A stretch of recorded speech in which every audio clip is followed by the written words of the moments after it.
Bayangkan, kau baru saja pindah ke kampung yang tenang, tetapi tetanggamu sekeluarga muncul tanpa membawa apapun, tanpa barang, tanpa suara, hanya wajah pucat yang membeku. Rumah mereka selalu gelap, tanpa cahaya, tanpa kehidupan. Dan tepat tengah malam, ketika semua orang terlelap, ada ketukan di pintumu. Saat kau buka, mereka berdiri di sana, membawa sehelai kain putih dan meminta kau memakaikan kain kafan itu ke tubuh mereka sendiri.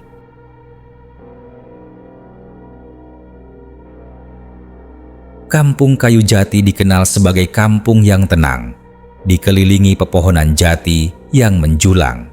Malam hari biasanya sunyi, hanya suara jangkrik yang menemani. Namun, ketenangan itu mulai terusik ketika sebuah keluarga baru pindah ke rumah kosong di ujung jalan, tepat di samping rumah Bu Ani.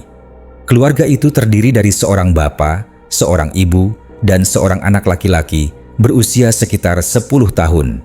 Anehnya, mereka datang tidak dengan mobil atau motor, apalagi truk pindahan. Mereka hanya berjalan kaki bertiga, tanpa membawa tas, koper, ataupun barang-barang rumah tangga. Tubuh mereka kurus, wajahnya pucat, dan tatapan matanya kosong. Dari balik tirai rumah, Bu Ani memperhatikan. "Loh, kok pindahan kok nggak bawa apa-apa?" Gumamnya pelan. Ia semakin heran ketika keluarga itu hanya membuka pagar rumah kosong itu, lalu masuk begitu saja. Tidak ada obrolan, tidak ada suara kursi diseret atau perabot ditata. Seolah-olah rumah itu memang sudah mereka huni sejak lama. Malam itu, Bu Ani gelisah. Rumah tetangganya gelap gulita, padahal orang baru biasanya sibuk membersihkan atau menyalakan lampu. Aneh, benar-benar aneh, pikirnya. Keesokan harinya, rasa penasarannya semakin menjadi. Maka, Bu Ani memutuskan untuk pergi ke rumah Pak RT. Di ruang tamu kecil rumah Pak RT, Bu Ani bertanya, "Pak RT, saya mau tanya, itu tetangga baru di sebelah rumah saya siapa ya? Kok aneh sekali, datang jalan kaki bertiga, nggak bawa apa-apa. Malamnya gelap gulita, nggak ada aktivitas." Pak RT menarik napas panjang. "Saya juga bingung, Bu Ani. Mereka hanya datang, lapor sebentar, ambil kunci rumah, lalu pulang. Tidak banyak bicara. Tatapan mereka dingin, datar, seperti orang tanpa perasaan. Waktu saya tanya kerja di mana, dari mana asalnya, mereka cuma jawab singkat, 'Kami cuma ingin tinggal di sini.'" Jawaban itu membuat bulu kuduk Bu Ani meremang. "Lah, terus tiap malam kok rumahnya gelap begitu, Pak?" Pak RT menggeleng pelan. "Entahlah, Bu, saya pun merasa aneh. Tapi, ya gimana, mereka sudah sah melapor. Namanya warga baru, ya harus kita terima. Tapi, kalau memang ada yang janggal, kita amati saja dulu." Beberapa hari berlalu, keanehan semakin nyata. Tidak pernah terdengar suara perabot, tidak ada cucian yang dijemur, bahkan tidak ada tanda-tanda mereka memasak. Anak kecil itu juga tidak pernah keluar main, tidak sekolah, hanya sesekali terlihat berdiri di jendela dengan wajah pucat menatap kosong ke jalan. Warga Kayu Jati mulai membicarakan mereka. "Jangan-jangan mereka bukan orang biasa?" bisik seorang ibu di warung. "Mungkin mereka kabur dari sesuatu," sahut yang lain. Bu Ani semakin resah. Setiap malam, ia memperhatikan rumah itu. Selalu gelap, seakan tak berpenghuni. Namun entah mengapa, kadang ia merasa ada yang memperhatikan dari balik jendela. Sorot mata yang dingin menembus gelap malam. Hingga suatu malam, tepat pukul 00, Bu Ani terbangun oleh suara ketukan di pintu rumahnya. Tok, tok, tok. Suaranya pelan tapi teratur. Jantung Bu Ani berdegup kencang. Dengan langkah ragu, ia mendekati pintu. "Siapa malam-malam begini?" bisiknya ketakutan. Ia mengintip dari celah pintu dan alangkah terkejutnya ketika melihat tetangga barunya berdiri di teras. Si bapak, ibu dan anak laki-laki itu. Wajah mereka pucat, bibir membiru, dan mata kosong. Yang membuat tubuh Bu Ani gemetar hebat adalah mereka bertiga membawa sebuntal kain putih. Saat kain itu terbuka sedikit, Bu Ani melihat jelas itu adalah kain kafan. Dengan suara lirih tapi tegas, bapak itu berkata, "Bu Ani, kami ingin minta bantuan. Tolong pakaikan kain kafan ini ke tubuh kami. Saya, istri saya, dan anak saya." Darah Bu Ani serasa berhenti mengalir. Dunia seakan berhenti berputar. Malam itu menjadi awal dari teror mengerikan yang tidak pernah ia bayangkan sebelumnya. Tubuh Bu Ani gemetar hebat. Keringat dingin mulai membasahi pelipisnya ketika ia berdiri di balik pintu, berhadapan dengan tiga sosok yang seharusnya normal. Tetapi malam itu terasa seperti mimpi buruk. Bapak, ibu, dan anak yang baru pindah ke sebelah rumahnya berdiri kaku. Wajah mereka pucat pasi, mata mereka kosong tanpa sorot kehidupan. Di tangan bapak itu tergenggam erat sebuntal kain putih. Jelas sekali itu kain kafan. "Bu Ani," suara bapak itu terdengar pelan namun dingin menusuk. "Tolong pakaikan kain kafan ini untuk kami, untuk saya, untuk istri saya, dan untuk anak saya." Suara itu membuat darah Bu Ani seolah berhenti mengalir. Ia tak sanggup berkata-kata. Mulutnya terbuka, tapi tak ada kata keluar. Sementara itu, si ibu berdiri di samping bapak dengan tubuh tegak. Rambutnya tergerai kusut, wajahnya pucat dengan bibir membiru. Anak laki-lakinya berdiri di depan mereka, menunduk tanpa ekspresi. Dari sorot matanya yang kosong, Bu Ani merasakan sesuatu yang janggal. Anak itu bukan seperti anak pada umumnya. Detik itu juga, tubuh Bu Ani serasa lumpuh. Ia ingin menutup pintu, ingin berteriak, tapi seluruh tenaganya seperti disedot keluar. Hanya rasa takut yang tersisa. Bapak, ini maksudnya apa?" Suara Bu Ani bergetar, hampir tidak terdengar. Bapak itu tersenyum tipis, senyum yang justru membuat suasana semakin mencekam. "Kami tidak punya siapa-siapa di sini, Bu Ani.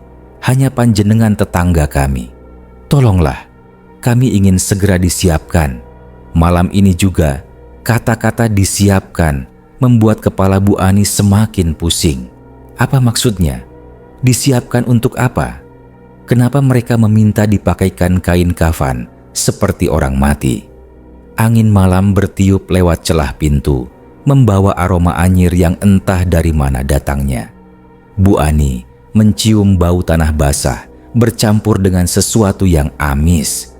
Nafasnya semakin pendek, seolah paru-parunya enggan bekerja. Tidak, saya tidak bisa." Bu Ani akhirnya berhasil bersuara. "Ini bukan hal yang wajar. Pergilah, saya tidak berani." Mata bapak itu berubah tajam, namun bukan marah, lebih seperti kecewa. Ia menunduk sebentar, lalu menatap lagi dengan sorot yang lebih kosong. "Kalau begitu, Bu Ani tidak mau membantu kami, ya?" Bu Ani hanya menggeleng cepat, tubuhnya menggigil hebat. Hening sejenak, malam terasa beku.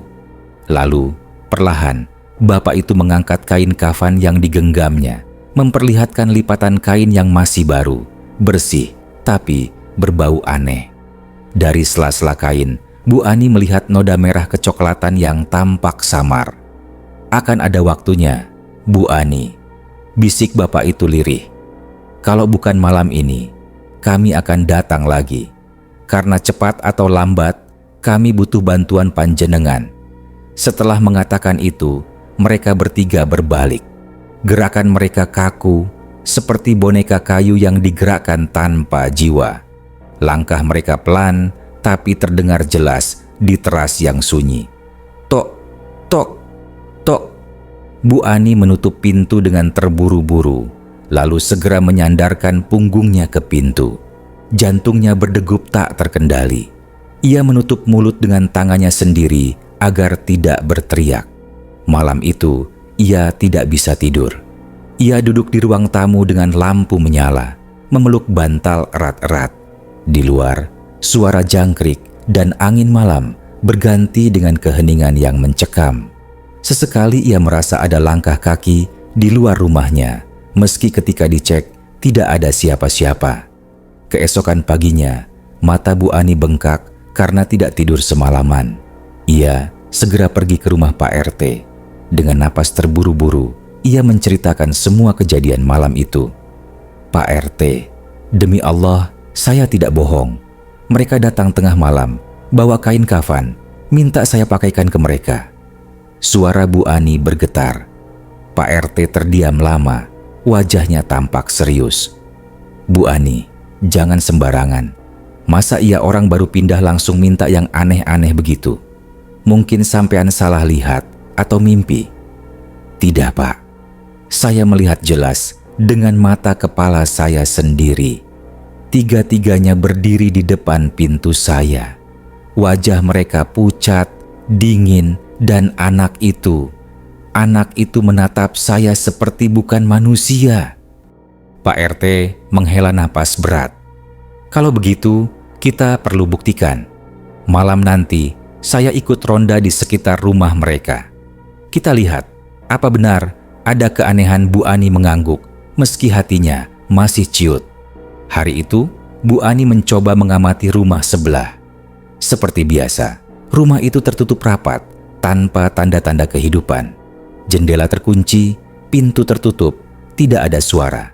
Bahkan ayam dan kucing pun enggan mendekat halaman rumah itu. Menjelang malam, Bu Ani semakin gelisah. Ia tahu waktu tengah malam akan tiba lagi. Rasa takutnya bercampur dengan rasa penasaran. Jam menunjuk pukul 23.45. Suara langkah kaki terdengar di depan rumah Bu Ani. Ia menahan napas. Dari balik tirai, ia mengintip. Sosok Pak RT terlihat berjalan perlahan, mengawasi lingkungan sekitar. Untunglah malam itu ia tidak sendirian. Namun, tepat pukul 00, suara ketukan itu kembali terdengar. Tok, tok, tok. Bu Ani membeku di tempatnya. Kali ini, Pak RT juga mendengar. Ia segera menghampiri teras rumah Bu Ani. "Sopo iku? Tengah malam kok ketok-ketok pintu orang?" seru Pak RT dengan nada tegas. Pintu terbuka sedikit dan di sana terlihat lagi keluarga baru itu. Bapak, ibu, dan anak laki-laki. Wajah mereka semakin pucat dari sebelumnya. Dan kali ini, mereka tidak hanya membawa kain kafan. Di tangan si ibu ada sebuah wadah kecil berisi tanah merah basah dan anaknya membawa lilin yang menyala redup. Pak RT menatap mereka dengan dahi berkerut. "Kalian ini mau apa sebenarnya?" Bapak itu mengangkat kain kafan ke arah Pak RT. Dengan suara lirih, ia berkata, "Kalau Bu Ani tidak mau membantu kami, mungkin Pak RT bersedia." Angin malam bertiup kencang, lilin di tangan anak itu hampir padam. Aroma tanah basah dan sesuatu yang busuk tiba-tiba memenuhi udara.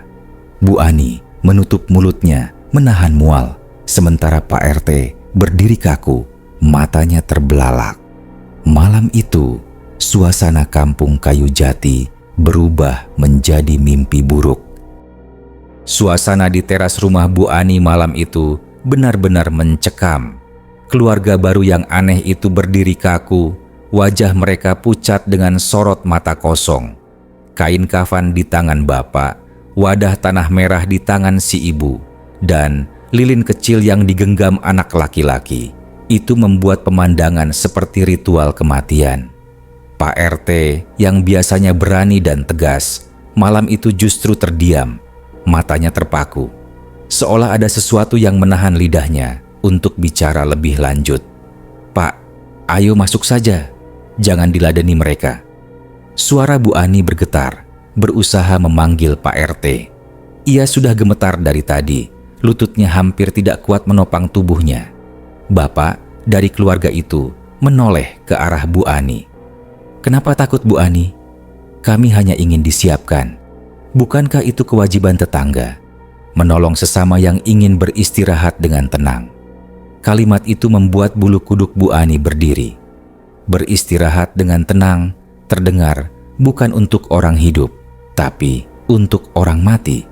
Pak RT akhirnya mengumpulkan keberaniannya. Kalian ini siapa sebenarnya? Dari mana asal kalian? Suaranya tegas, meski ada getar ketakutan di ujungnya. Bapak itu menatap kosong. Kami berasal dari tanah. Kami hanya ingin kembali ke tanah. Rumah ini hanyalah singgahan. Tanpa menunggu jawaban lain, Pak RT menarik lengan Bu Ani dan langsung menutup pintu rumah rapat-rapat. Jangan dibuka lagi malam ini. Apapun yang terjadi, jangan buka pintu, katanya cepat. Di luar, suara langkah kaki terdengar menjauh perlahan. Tok, tok, tok. Semakin lama semakin samar hingga hilang ditelan keheningan malam. Namun, bau tanah basah dan amis masih tertinggal di udara. Bu Ani terduduk lemas di ruang tamu. Air matanya menetes tanpa sadar. Pak RT, apa mereka bukan manusia? Pak RT terdiam lama. Ia mencoba menenangkan Bu Ani. Entahlah Bu, tapi jelas ada yang tidak wajar dengan mereka. Saya tidak pernah merasa setakut ini seumur hidup. Keesokan harinya, berita tentang kejadian itu cepat menyebar. Bu Ani tidak sengaja menceritakan sedikit kepada tetangga dekat, dan kabar itu merambat cepat ke seluruh warga kampung Kayu Jati. Banyak yang penasaran, ada pula yang langsung merasa ngeri. Siang itu, Pak RT mengajak beberapa warga untuk mengecek rumah keluarga baru itu. Kalau memang mereka tinggal di situ, seharusnya ada tanda-tanda kehidupan, katanya. Maka berangkatlah mereka berlima, termasuk Pak RT, Bu Ani, dan 3 orang pemuda kampung. Rumah itu terlihat sunyi seperti biasa. Pintu tertutup rapat, jendela terkunci, halaman penuh dedaunan kering, seolah tak pernah disapu. Assalamualaikum. Pak RT mengetuk pintu dengan sopan. Tidak ada jawaban. Ia mencoba lagi. Masih hening. Salah satu pemuda, Joko, memberanikan diri mengintip lewat celah jendela. Sesaat kemudian, ia mundur dengan wajah pucat. Pak, di dalam kosong. Nggak ada perabot sama sekali. Lantai berdebu, kursi pun nggak ada. Loh, terus selama ini mereka tidur di mana? Tanya Bu Ani dengan suara lirih. Rasa penasaran semakin besar. Akhirnya, Pak RT memutuskan membuka pintu dengan kunci cadangan yang masih ia pegang sebagai RT. Saat pintu terbuka, bau apek bercampur tanah basah langsung menyeruak keluar. Semua orang menutup hidung. Benar kata Joko, rumah itu kosong melompong. Tidak ada kasur, tidak ada meja, tidak ada tanda-tanda orang tinggal. Lantai dipenuhi debu, sarang laba-laba menggantung di sudut. Bu Ani merinding. Tapi, saya melihat mereka jelas-jelas tinggal di sini. Mereka bahkan mengetuk pintu saya 2 malam berturut-turut. Di tengah ruangan, mereka menemukan sesuatu yang membuat darah mereka berdesir. Di lantai, terdapat bekas lingkaran hitam, seperti sisa api lilin yang dibakar. Di atasnya, ada 3 helai rambut panjang kusut yang menempel, bersama dengan segumpal tanah merah yang sudah kering. Itu apa, Pak? Tanya salah satu pemuda dengan suara bergetar. Pak RT menunduk, wajahnya tegang. Seperti bekas ritual. Entah ritual apa, saya juga tidak tahu. Tapi jelas bukan aktivitas orang normal. Suasana semakin mencekam. Mereka buru-buru keluar, lalu mengunci rumah itu kembali. Para pemuda mendesak Pak RT. Pak, sebaiknya rumah ini kita kosongkan saja. Jangan ada yang tinggal di situ. Namun, masalahnya, keluarga itu sudah sah melapor sebagai warga baru. Nama mereka tercatat. Dan lebih aneh lagi, saat Pak RT membuka buku catatan tamu pindahan, nama yang tertulis hanyalah Bapak, Ibu, dan Anak. Tidak ada nama lengkap, tidak ada asal, hanya tulisan sederhana dengan tinta hitam. Malam berikutnya, Bu Ani tidak bisa tidur. Pikirannya kacau. Rasa takut menyelimuti dirinya. Ia teringat jelas wajah pucat mereka. permintaan kain kafan itu, dan bau tanah merah yang masih seakan menempel di hidungnya. Jam menunjukkan pukul 23.55. Angin berhembus kencang, ranting pohon jati bergesekan menimbulkan suara mencekam. Bu Ani menyalakan lampu di seluruh rumah, berdoa dalam hati agar tidak ada yang mengetuk pintunya lagi. Namun tepat pukul 00, suara itu kembali terdengar. Tok, tok, tok. Bu Ani menutup telinganya, air mata mengalir deras. Jangan buka, gumamnya berulang-ulang. Tapi ketukan itu tidak berhenti, malah semakin keras. Tok, tok, tok. Tiba-tiba dari luar terdengar suara lirih anak kecil. Bu Ani, bukakan pintunya. Tolong kami, Bu Ani, tolong kami. Suara itu seperti mengiris jiwanya. Hati kecilnya merasa iba, tapi akal sehatnya berkata, jangan pernah membuka pintu. Tubuhnya gemetar di sudut kamar, menahan rasa takut bercampur iba. Ketukan berhenti mendadak. Sunyi.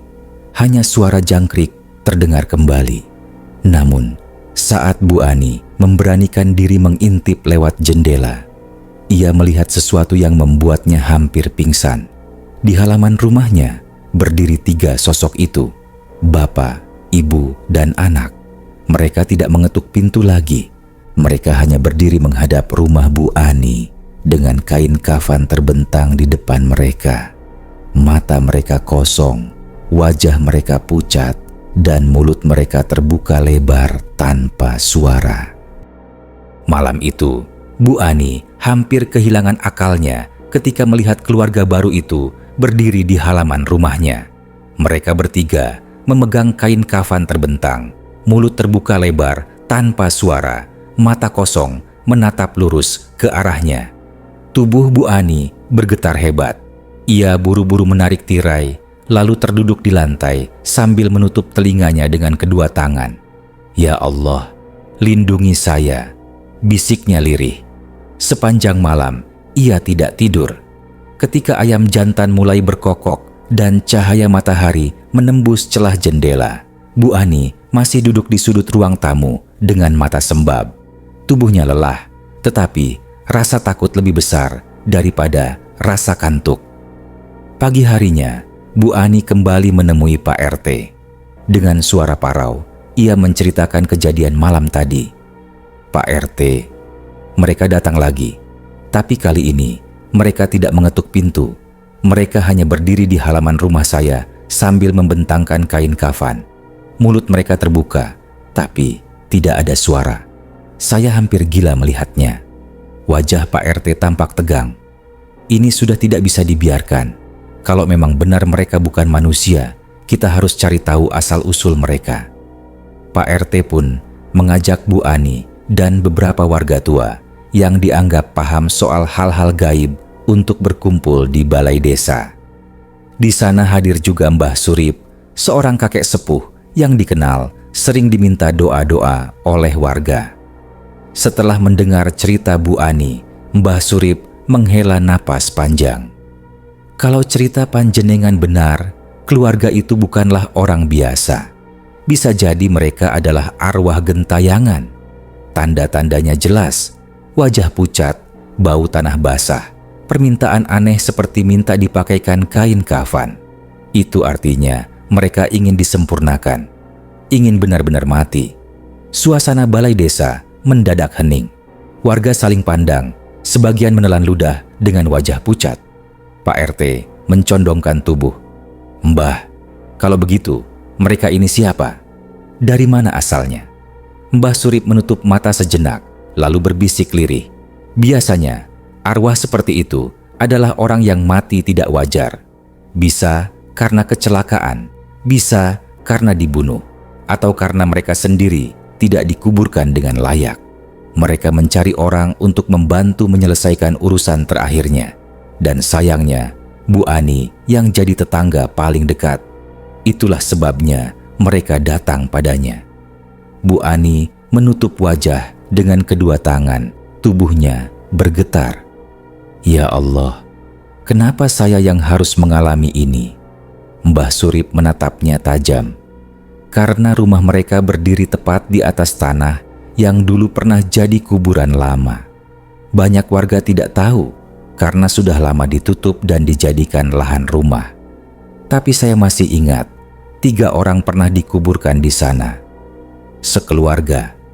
Katanya mereka meninggal kecelakaan puluhan tahun lalu, tapi mayatnya tidak pernah benar-benar ditemukan utuh. Sejak itu, rumah itu selalu kosong dan angker. Sampai akhirnya, keluarga aneh itu datang. Warga langsung heboh mendengar penjelasan itu. Berarti, keluarga itu adalah arwah penghuni lama yang kembali? Tanya salah satu warga dengan wajah pucat. Mbah Surip mengangguk pelan. Mungkin saja, mereka datang bukan sebagai manusia, tapi sebagai bayangan dari masa lalu. Dan kini, mereka minta disiapkan, minta dikafani, minta dikembalikan ke tanah dengan benar. Malam harinya, warga Kayu Jati resah. Banyak yang memilih mengunci diri rapat-rapat di rumah. Ada yang tidak berani keluar, bahkan suara ronda pun sepi. Semua orang menunggu dengan cemas, takut jika keluarga itu kembali menampakkan diri. Bu Ani semakin ketakutan. Ia menutup semua tirai, menyalakan lampu di tiap sudut rumah, dan duduk dengan mushaf kecil di tangannya. Namun, rasa takut tidak pernah benar-benar hilang. Suara itu terdengar jelas, meski tidak ada orang di depan pintu. Suara itu seperti datang dari bawah tanah, dari balik dinding, bahkan dari dalam kepalanya sendiri. Bu Ani menjerit, tubuhnya gemetar hebat. Tiba-tiba, lampu rumah padam seketika. Gelap, gulita menyelimuti. Dari kegelapan itu, Bu Ani melihat bayangan 3 sosok berdiri di ruang tamunya. Kain kafan terurai di tangan mereka, tanah merah tercecer di lantai, dan lilin kecil menyala redup di tangan anak itu. Bu Ani membeku, mulutnya terbuka lebar, tapi suara teriakan tak keluar. Bu Ani, bantu kami. Suara mereka menggema, dingin, bergema di seluruh ruangan. Saat itu juga, pintu rumah terbuka dengan keras.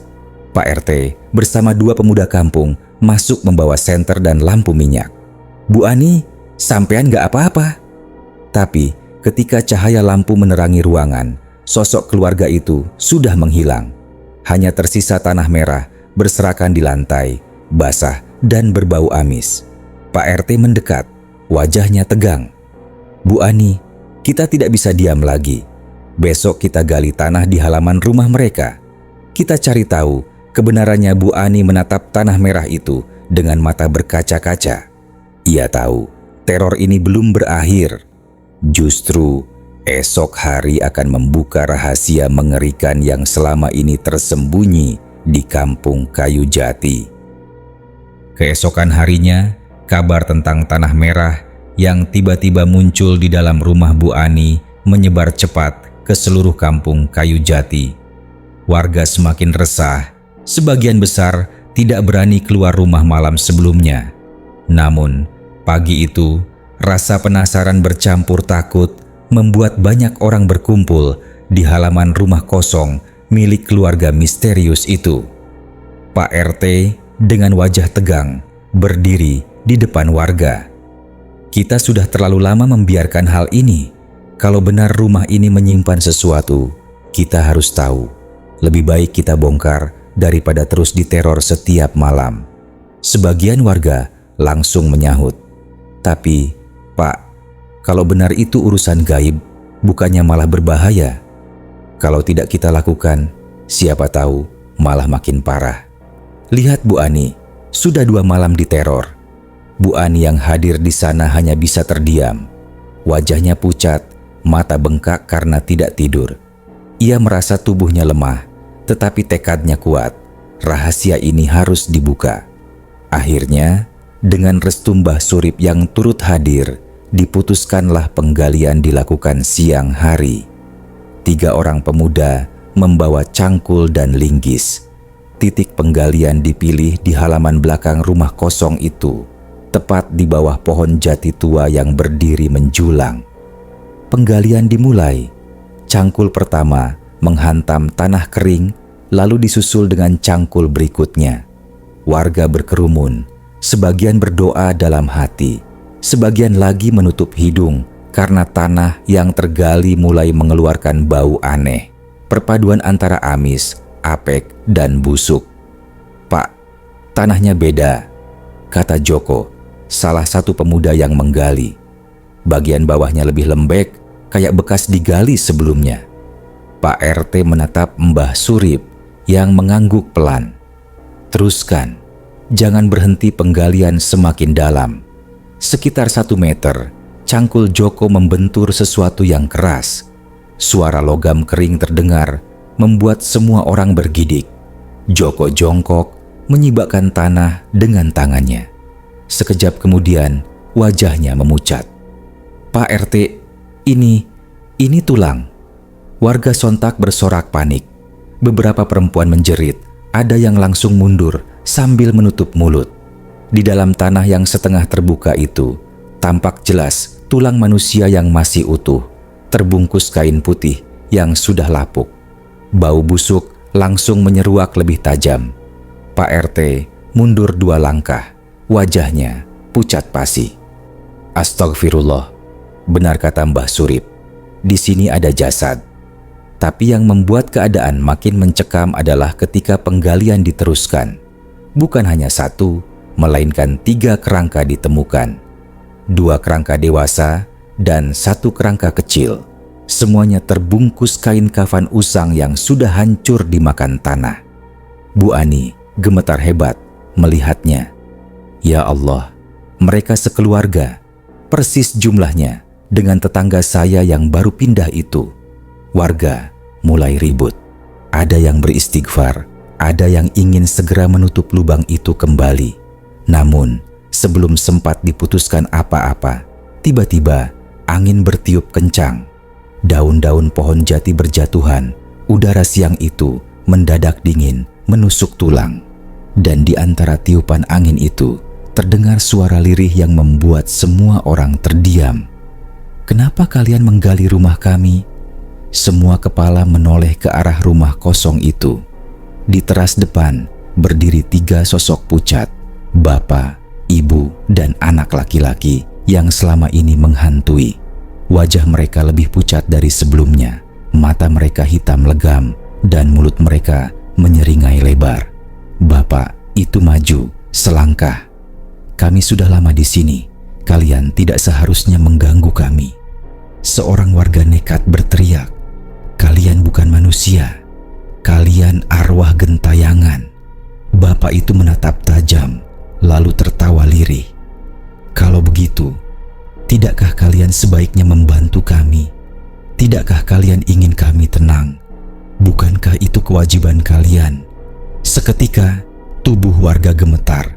Suara itu seperti masuk ke dalam kepala mereka, membuat bulu kuduk berdiri. Mbah Surip melangkah maju dengan tongkatnya. "Kalian bukan lagi bagian dari dunia ini. Kalian harus kembali ke tempat kalian. Jangan mengganggu yang hidup." Suaranya bergetar tapi tegas. Si ibu menatap Mbah Surip dengan sorot mata kosong. "Kami tidak mengganggu. Kami hanya meminta disiapkan, dipakaikan kain kafan yang layak. Kami mati tidak wajar. Jasad kami dikubur tanpa doa, tanpa penghormatan. Kami terikat di sini sampai ada yang menolong." Kata-kata itu menusuk hati semua yang hadir. Sebagian warga menunduk, merasa ngeri sekaligus kasihan. Namun, tiba-tiba anak kecil itu tertawa kecil. Tawa yang membuat bulu kuduk merinding. "Tapi, kalau kalian menolak, maka kalian semua akan ikut bersama kami." Wajahnya berubah mengerikan. Mata hitam pekat, mulutnya robek lebih lebar dari wajah manusia biasa. Lilin kecil muncul di tangannya tanpa ia nyalakan, menyala dengan api biru.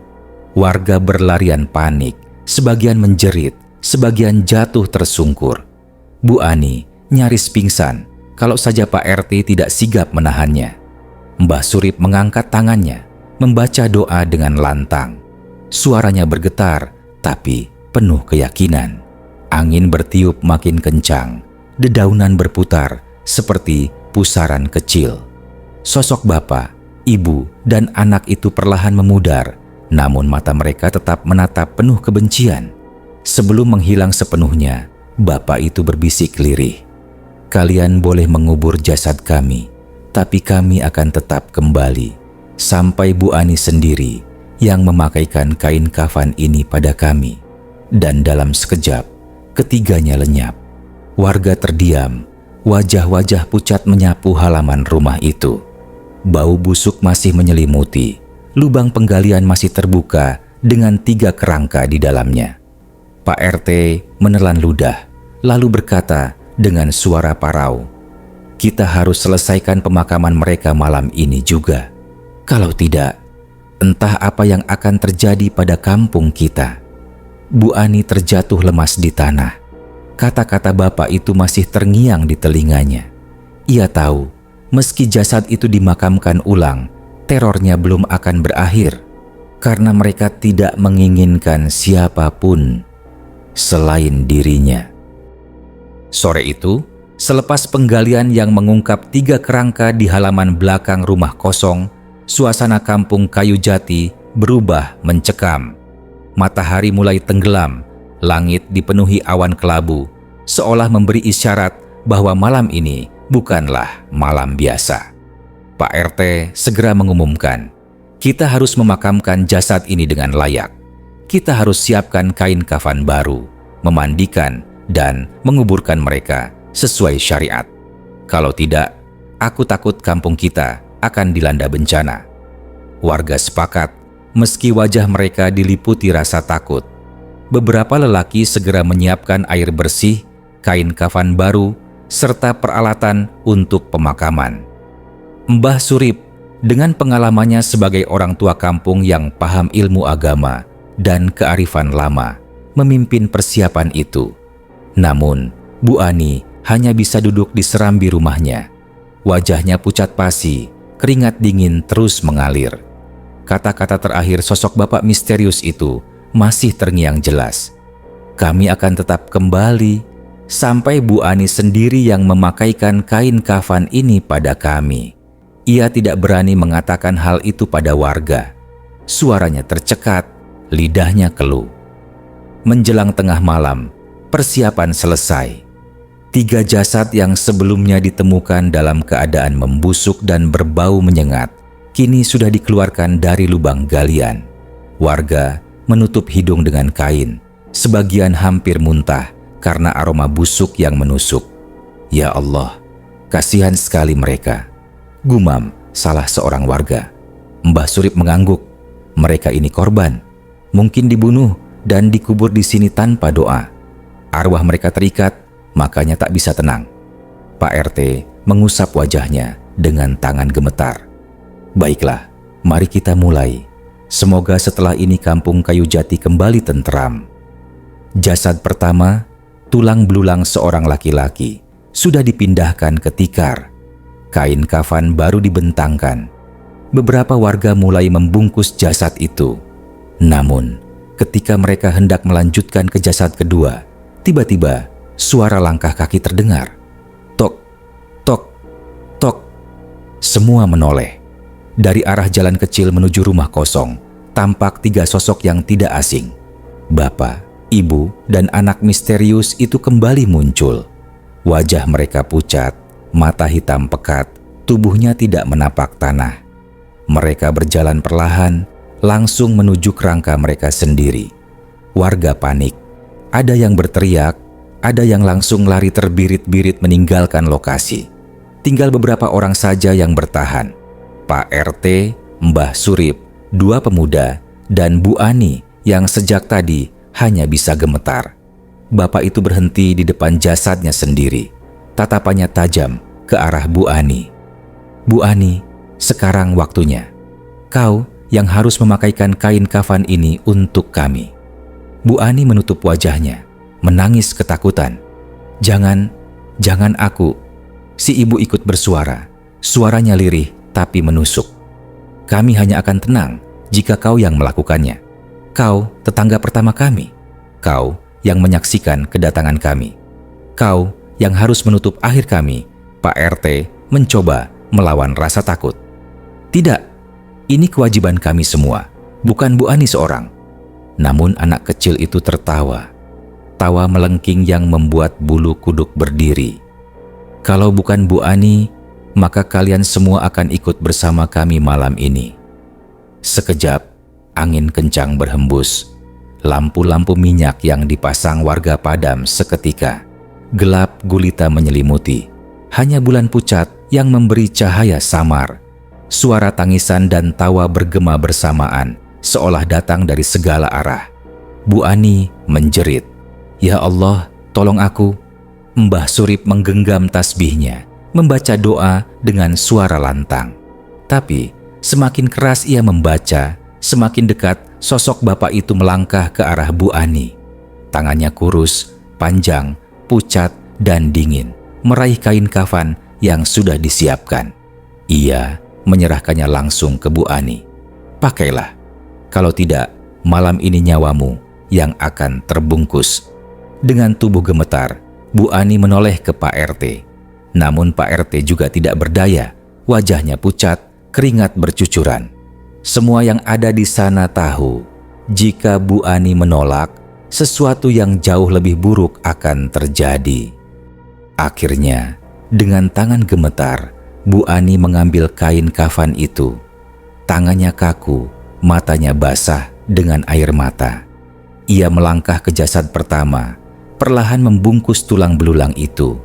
Setiap lipatan kain terasa berat, seolah tulang itu masih hidup dan bernapas. Begitu jasad bapak itu selesai dikafani, sosok arwahnya tersenyum tipis lalu memudar perlahan. Namun, mata hitamnya tetap menatap Bu Ani sampai detik terakhir. Lanjut ke jasad kedua, si ibu.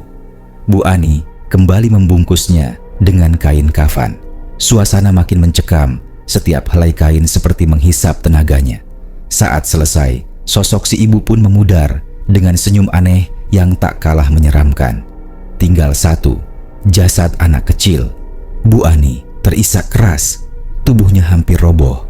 Tapi sosok anak kecil itu berdiri tepat di depannya. Wajahnya pucat dengan mata hitam legam.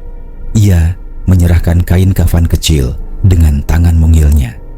"Cepat Bu, kalau tidak aku akan ikut tidur di rumahmu malam ini." Kata-kata itu membuat Bu Ani hampir pingsan. Dengan sisa tenaga, ia akhirnya membungkus jasad kecil itu. Begitu selesai, sosok anak kecil itu tersenyum lebar, senyum yang tidak seharusnya ada di wajah anak-anak. Lalu ia memudar bersama kedua orang tuanya. Hening, angin berhenti, malam mendadak sunyi. Pak RT jatuh terduduk, wajahnya pucat pasi. "Astagfirullah, selesai sudah." Mbah Surip menghela napas berat. Tidak, belum tentu. Mereka sudah tenang. Tapi Bu Ani kini punya ikatan dengan mereka. Arwah itu tidak akan pernah benar-benar pergi darimu. Bu Ani terdiam. Air matanya mengalir deras. Ia tahu Mbah Surip tidak berbohong. Sejak malam itu, hidupnya tidak akan pernah sama lagi. Beberapa hari kemudian, jasad keluarga misterius itu sudah dimakamkan secara layak di pemakaman umum Kayu Jati. Warga berharap kampung kembali tenang. Namun, kabar lain beredar. Malam-malam berikutnya, beberapa warga mengaku mendengar suara ketukan di pintu mereka tepat tengah malam. Saat dibuka, tidak ada siapa-siapa kecuali bau tanah basah dan kain putih kusut yang tergeletak di depan pintu. Dan Bu Ani, hampir setiap malam ia terbangun karena mendengar suara lirih memanggil dari halaman rumahnya. "Bu Ani, terima kasih, tapi kami masih menunggumu." Suara angin malam disusul sayup-sayup suara ketukan pintu. Tok, tok, tok. Mereka sudah dikafani, mereka sudah dikubur. Tapi apakah kau benar-benar yakin arwah itu telah pergi? Karena mungkin malam ini, ketika jam menunjukkan pukul 12, ada ketukan di pintumu, dan saat kau buka, mereka berdiri di sana, dengan kain kafan yang sama, menunggumu untuk menyelesaikan apa yang belum selesai.